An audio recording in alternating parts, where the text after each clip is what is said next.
Welcome to Really Cool. I am Really Cool, and this is the first episode in the series of Really Cool talking about Spawn through all the years.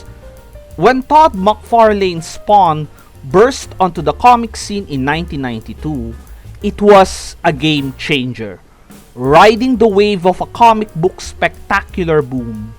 Its first issue sold a staggering 1.7 million copies, immediately signaling a shift in the industry.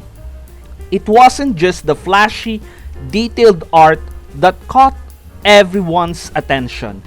It was the story's dark, subversive flavor. This was no clean-cut superhero tale. It was a gritty, emotional, and violent drama about a man struggling to hold on to the last shreds of his humanity. Let's dive into the foundational story arc that introduced the world to Al Simmons and his tragic transformation. This video follows the established plan to explore the key plot points, character introductions, and overarching themes that defined Spawn's initial run in 1992.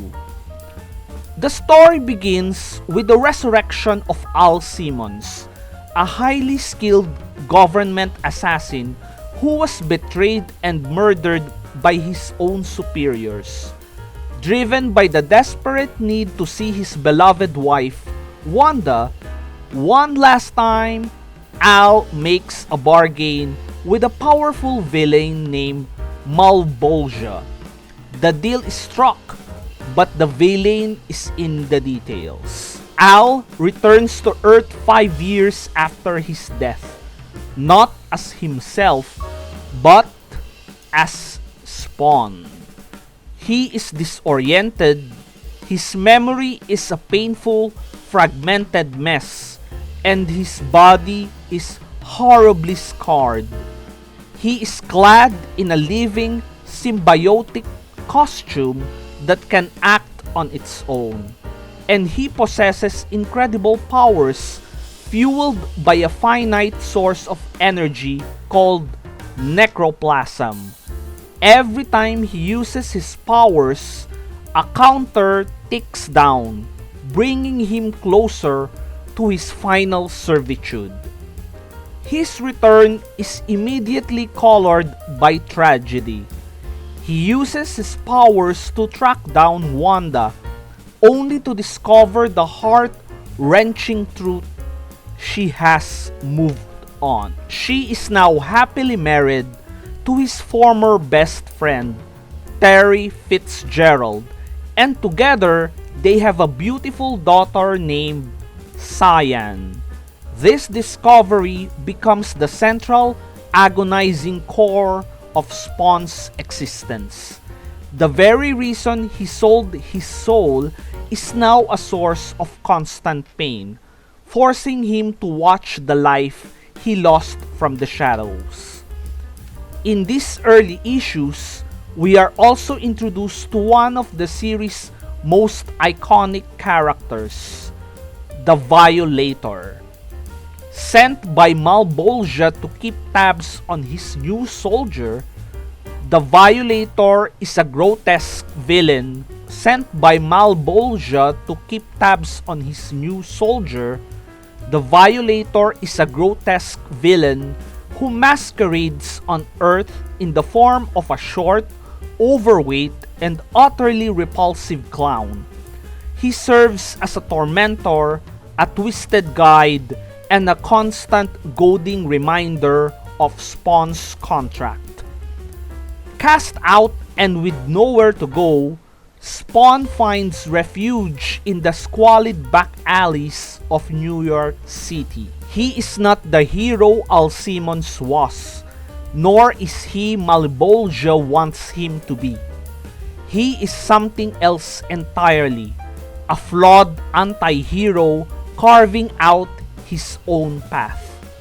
The narrative soon introduces two crucial characters, detectives Sam Burke and Twitch Williams.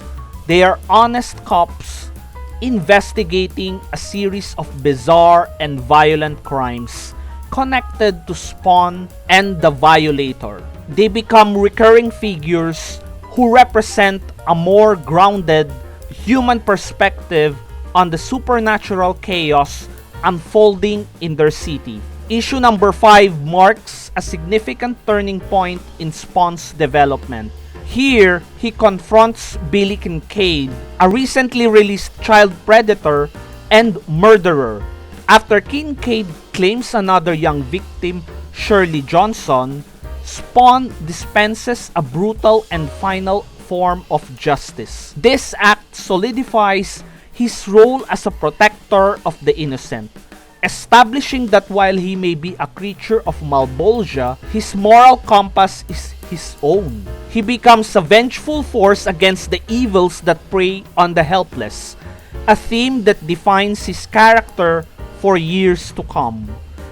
By issue number 6, Spawn's violent activities have attracted the attention of the criminal underworld. The local mob, led by boss Antonio Twistely, decides that this new, shadowy figure is a threat that needs to be eliminated. To do the job, they hire a formidable cyborg assassin named Overtkill.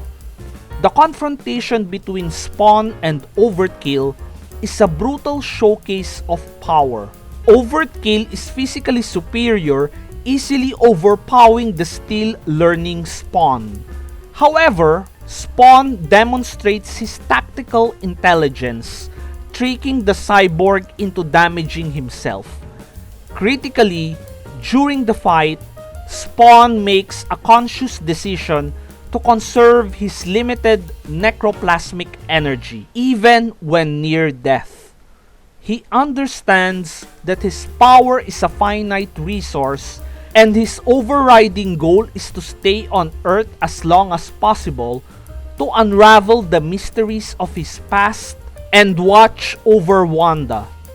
This fight establishes a key internal conflict, the struggle between using his incredible powers and preserving his existence.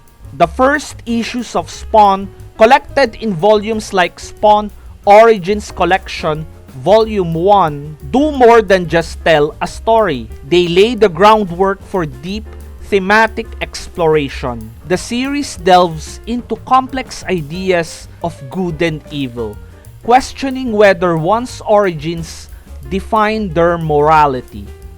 Spawn is an anti-hero who acts with more justice than the human villains he faces. The narrative is fundamentally about love and loss. Al Simmons' enduring love for Wanda is the catalyst for the Spawn's first series.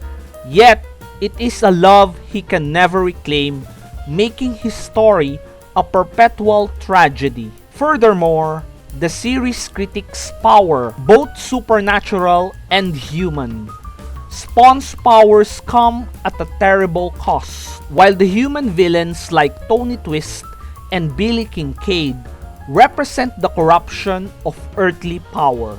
In just 6 issues in 1992, Todd McFarlane created a rich, dark, and emotionally resonant world that stood in stark contrast to the mainstream superhero comics of the era.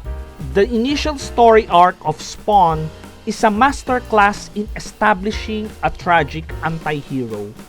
It introduces a compelling cast of characters, from the villain Violator to the determined detectives Sam and Twitch, and sets up a universe where the lines between good and evil are perpetually blurred.